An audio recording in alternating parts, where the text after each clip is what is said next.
행안부 장관 탄핵, 방통위원장 탄핵, 감사원장 탄핵, 국방장관 탄핵 시도 등으로 행정부마저 마비시키고 있습니다. 헌법과 법에 의해 세워진 정당한 국가기관을 교란시키는 것으로서 내란을 획책하는 명백한 반국가 행위입니다. 제가 김용현 장관한테 감사원장 탄핵 이제 발의를 한다는 얘기가 나오면서 이제 계엄 얘기를 했습니다. 자, 지금요, 헌법재판, 하루 간격을 띄고 계속 열리고 있고요. 이제는 형사재판도 시작된다는 얘기가 나오고 있는데. 자, 그런데 이런 상황이 진행 중에서도 여전히 많은 사람들이 도대체 왜 그날인지 아직 잘 모르겠다. 설명이 충분치 않다. 이게 바로 계엄이 선포됐던 12월 3일. 왜 그날이었는가 합니다. 여러 가지 얘기들이 나오고 추정도 좀 나오고 있습니다. 일단 그 나오는 추정되고 있는 내용 좀 정리 좀 해볼까요? 화면에 있습니다. 물론 여기는 3가지가 나왔습니다만 더 있어요. 사실은 따지고 보면은. 자, 윤석열 대통령 12월 3일에 계엄을 선포한 결정적인 이유는 과연 무엇인가입니다. 과연 무엇인가.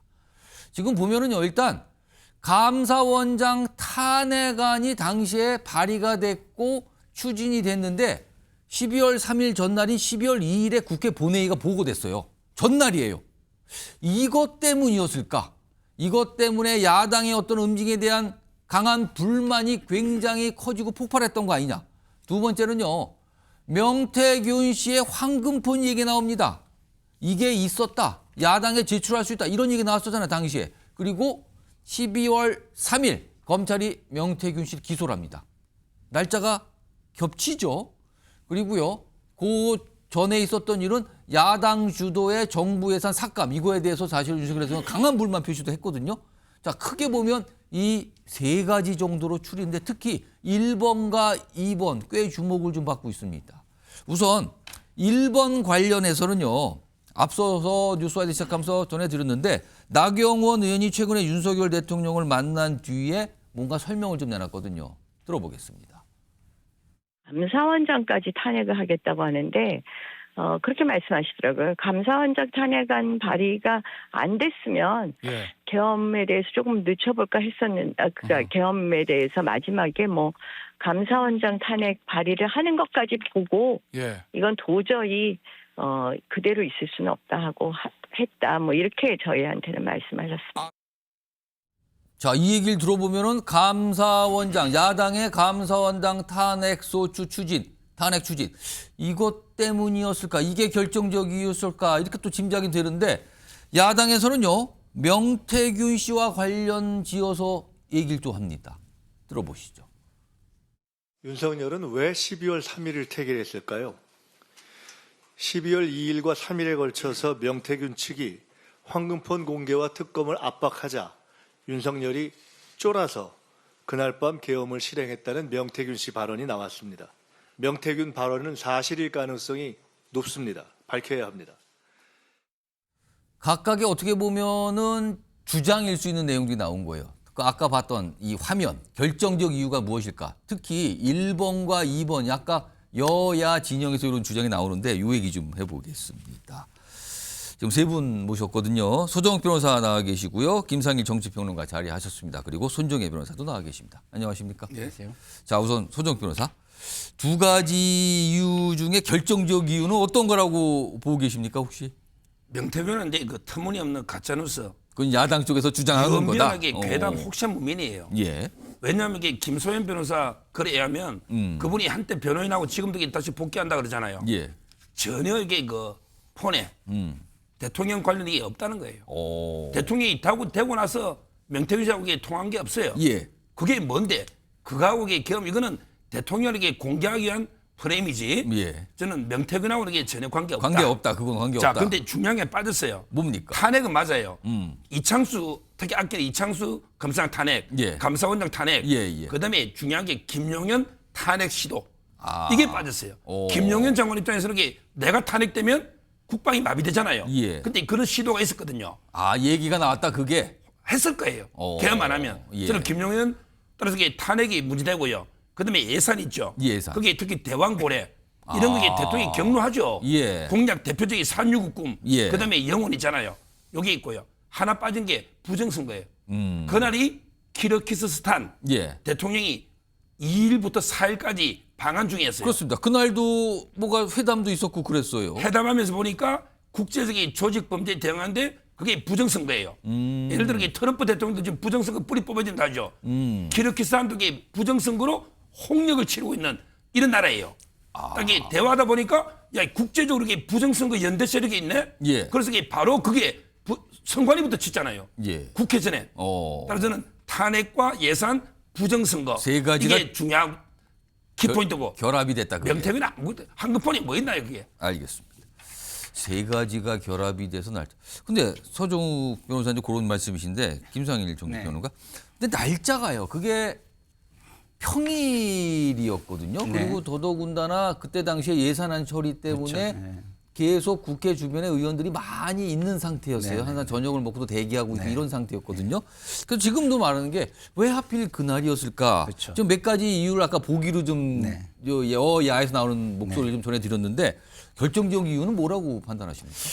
뭐 너무 초현실적이고 상상 그 이상의 사건이 일어났기 때문에 예. 사실은 저는 뭐 알 수는 없어요. 그냥 논리적으로 한번 어떤 게 더 가능성이 있을까. 그렇습니다. 지금으로서는 명확하지 않기 때문에 추정을 해봐야 되는 뭐 상황입니다. 어느 게 더 가능성이 있을까만 가지고 말씀을 드린다면 예. 제 생각에는 지금 서정욱 변호사가 말씀하신 탄핵, 부정선거 이걸로 했다는 거는 예. 가능성이 저는 많다고 생각하지 않아요. 왜냐하면 기본적으로 계엄 요건이 되지 않습니다. 대통령이 법률가 출신이고 상식을 가지고 있는 사람이라면 예. 할 수가 없는 거예요. 이거 계엄할 수 있다라고 생각할 수가 없는 거예요. 예. 그러면 그걸 가지고 했다 그러면은 분노 조절 장애뿐이 안 되는 거예요. 너무 내가 이거 상황 자체가 분노스럽고 참을 수 없어서 했다 이런 건데 그러면 대통령 자격이 없는 것이죠. 그렇지만 황금폰을 중심으로 논리를 전개해 보면 예.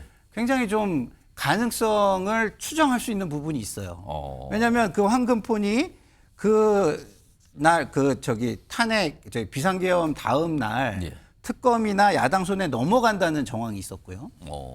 그리고 이게 넘어가면 예. 이게 뭐 불법 선거자금, 공천거래 뭐 이런 것들하고 연동이 되잖아요. 뭐 개인적인 어떤 국민 정서상 좀 용납이 안 되는 예. 그런 부분이 될 수 있어요. 그러면은 국민 지지가 추락을 하고 국민 정서상으로도 굉장히 안 좋은 상황이 되면 예. 정권의 지지 기반 자체가 붕괴될 수 있다라는 예. 우려를 할 수가 있습니다.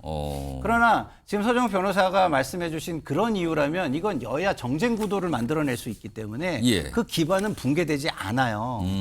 하지만 개인적으로 판단할 때 다급성이나 이런 거를 따져본다면 예. 개인의 어떤 지지가 붕괴되고 정권을 운영할 수 있는 기반이 붕괴되는 거를 우려했을 가능성이 높지 않을까. 이렇게 추정을 해보는 게 더 저는 합리적이라고 봅니다. 왜냐하면 예산 부분은 좀 어떻게 보세요? 예산 부분은 저는 좀 말이 안 된다고 보는 거예요. 왜냐하면 뭐 오늘 뭐 박준석 경제수석이 나오셔가지고 아마 뭐 지금 이 시간쯤 이런, 나와서 증언을 하고 있을 것 같아요. 이렇게 순 감액이 된 적이 없다라고 얘기를 하신 걸로 제가 전해 들었는데 예. 그건 너무 당연합니다. 왜냐하면 300명 국회의원들이 특히 지역구가 있는 뭐 240여 명의 국회의원들이 절대 그걸 용납하지 않아요.